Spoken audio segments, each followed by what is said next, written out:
Et voilà, comment changer une pédale sur un vélo Brompton? Eh bien, vous allez avoir besoin d'une clé à rochet et sa douille.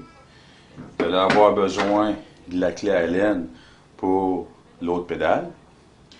Vous allez avoir besoin de deux petits feutres facultatifs, on va voir pourquoi plus tard. Et puis, moi, j'utilise une graisse qu'on appelle en anglais du Never Seal, qui est conçue avec de grade alimentaire, qui est conçue pour l'aluminium, qui n'est pas toujours nécessaire, mais moi, ça me félicite mon démontage par la suite. Alors, j'utilise ce type de graisse-là. Donc, en première étape, c'est de plier votre pédale. Alors, on l'enligne vers le levier. On lève la partie de plastique à l'intérieur pour créer un dégagement. Puis on déplace. Et là, on a accès à un boulon qu'on pourra démonter. Alors, pour le démontage, on dévisse. On dévisse dans le sens horaire. Puis on tourne dans ce sens-là. Tout simplement.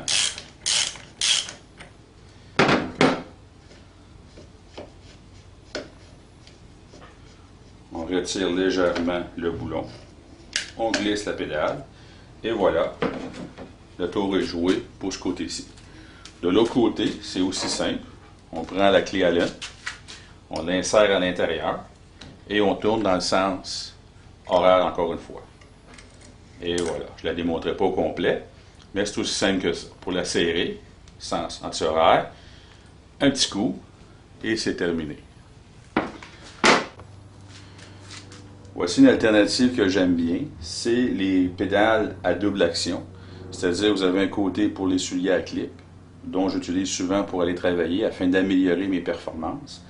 Et puis vous avez de l'autre côté le type standard. Seul désavantage, c'est qu'ils ne peuvent se plier sur le Brompton. Pour venir les installer, eh bien, toujours venir vérifier le côté. Dans ce cas ici, c'est le côté gauche qui va être indiqué par la lettre L qui dit en anglais left. Puis moi, ben naturellement, j'aime bien travailler avec une graisse qui est anti-blocage, de grade alimentaire. Alors je viens l'appliquer parce que c'est plus facile pour moi après ça, par la suite, de venir les retirer. Mais sur l'aluminium, il n'est pas nécessaire de mettre de graisse. Donc, je tourne dans le sens anti-horaire. Je complète à la main le vissage. Puis, je vais venir terminer le serrage par ma clé à laine par l'intérieur, ici. Et là, je vais plutôt appliquer un léger couple. C'est vrai que par les manufacturiers, il est indiqué en Newton comment l'appliquer et ainsi de suite. Mais il n'y a pas grand monde que je connais qui fait ça en vélo.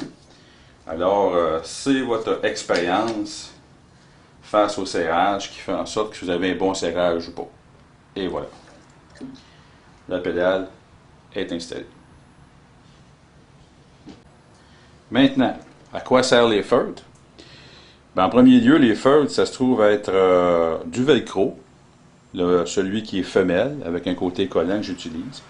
Et bien, ici, on remarque, au niveau de la pédale que j'ai installée, eh bien, lorsque je la déplie, après un certain temps, tout le système de pivot qu'on voit ou mécanique, les liens mécaniques sur cette pédale, et il y en a, eh bien, à longue, vont créer une certaine usure qui va me donner un jeu.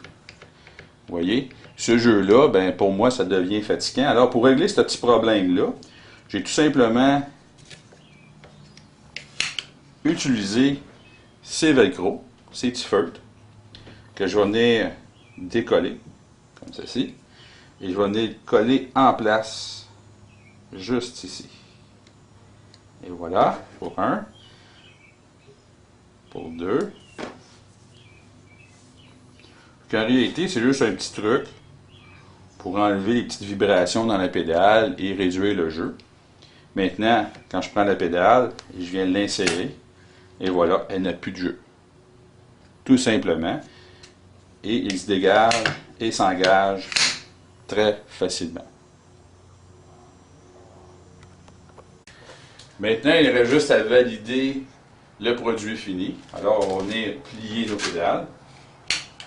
On s'assure que la pédale de droite soit vraiment en bas, en arrière. et puis on plie notre vélo. On dévisse, on dévisse. Là.